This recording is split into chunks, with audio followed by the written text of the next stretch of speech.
Gus Baha izin bertanya, bagaimana cara paling efektif membendung pemikiran-pemikiran neo-khawarij di lingkungan kampus? Matur suwun, wassalamualaikum warahmatullahi wabarakatuh. Wah, itu jawabnya paling gampang. Biasanya kewajiban itu dibebankan sama yang terkait. Jadi itu enggak saya itu pasti. Saya kan kiai pesantren, kamu kan orang kampus, berarti kewajibannya di Anda bukan di saya. Di mana-mana kewajiban itu dibebankan sama ya. Sudah ya, itu jawabannya gitu. Jadi kalau istri kamu yang rewel, jangan tanya saya, istri saya rewel gitu. Kewajibannya ya kamu cari solusi gitu. Kalau Anda punya Pak Komisaris kurang memikirkan jenengan, ya jangan tanya saya, jangan tanya ini. Begini ya, sebetulnya kita juga kadang salah mengkategorikan. Ada neo-khawarij, ada Islam ekstremis, ada moderat. Itu omongannya peneliti ya, itu kan peneliti itu harus mengkategorikan, terus sampling ilmiah harus diputuskan ini kategori apa, solusinya apa, tapi itu analisis. Sebetulnya masalah itu tidak sesulit itu ya. Kalau Allah menghendaki gampang saja. Misalnya Anda berpikir neo-khawarij, kemudian anak Anda sakit, yang ditakdir nyuwun sewu harus hutang tetangga, kebetulan yang ngutangin itu orang Islam moderat. Ini yang sering lupa, para analis itu, saya ulang lagi, para analis itu, mbok ya ngregani pangeran. Saya itu sering ketemu para analis. Sering saya ingatkan, mbok ya kamu itu ngregani Allah. Allah itu punya hak untuk kreasi, punya hak untuk ngatur, punya hak untuk menentukan. Kita misalnya begini, kadang berpikir, orang neo khawarij tadi itu bisa nggak ekstrim kalau bacanya buku ini atau ngikuti pikirannya tokoh ini, itu kita. Tapi kalau Allah itu enggak. Saya beberapa kali ada kejadian orang begitu benci misalnya sama Muhammadiyah atau benci sama NU atau benci apa. Itu marine mergo anaknya pacaran terus nikah. Mulane corong Jawa gedeng tapi nyanding. Itu dulu banyak kiai yang benci Muhammadiyah. Barang anaknya besanan ya baik-baik saja. Karena nanti cucunya jadi Muhammad NU. itu buahnya ada 1-2 itu. Sama nanti orang yang kuras gitu ternyata pas butuh bantuan yang nolong itu Islam moderat. Akhirnya kan karena Al-Insan Abdul Ihsan itu ya respect. Jadi, nah tapi kita sebagai analis ngiranya kalau pikiran itu dilawan pikiran, tidak mesti juga. Jadi manusia itu segampang itu. Dulu yang namanya Abi Sufyan itu bencinya sama Nabi, Masya Allah juga sebaliknya. Tapi ketika Ummi Habibah jadi istrinya Nabi, itu kebencian yang penggemar Abi Sufyan dan Nabi cair. Begitu juga Juwairiyah. Makanya ketika ada konflik besar antara kelompok-kelompok itu, karena mereka sebagian sudah jadi istrinya Nabi itu, mereka bilang Asharu Rasulullah SAW. Jadi konflik yang se-ekstrem itu selesainya pakai besanan. Ashar itu besanan. Mau tukaran gimana? Mau benci Muhammadiyah gimana? Cucunya sekarang sudah Muhammad NU. Yang NU juga cucunya sekarang, ya sudah. Akhirnya ya baik-baik saja. Jadi tidak udah ada solusinya. Kalau Allah sudah menghendaki nanti gampang saja. Sama jangan tanya, lah kapan itu Gus? Yang sadar Tuhan kamu tanya ya, tanya sama Allah. Jawabannya wallahu a'lam. Tapi saya mohon para analis ya, jangan corong Jawa ojo ngilani pangeran. Tuhan itu diberi hak untuk menyelesaikan karena banyak yang di luar dugaan. Wahsy itu menjadi mukmin justru setelah membunuh Hamzah.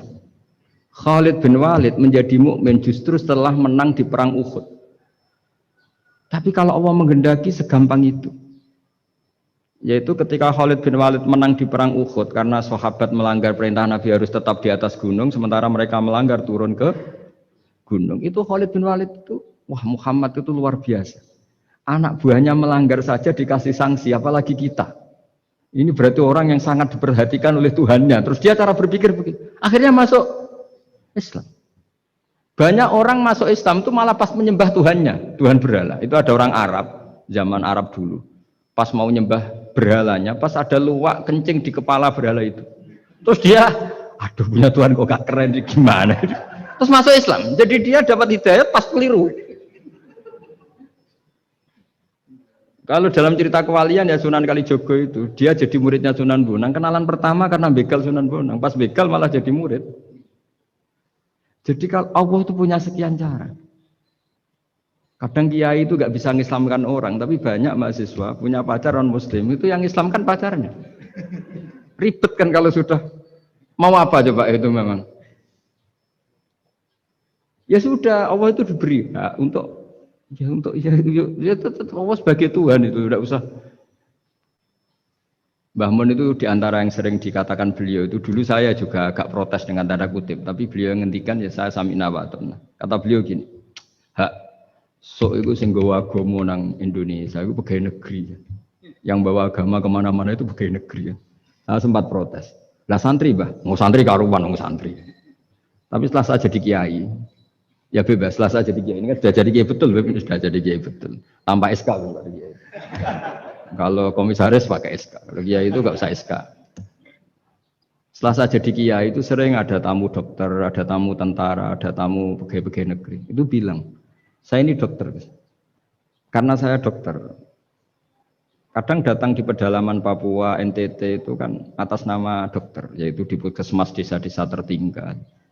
Karena mereka muslim berkebutuhan Islam, yaitu ada sholat, ada masjid, akhirnya dibikinkan.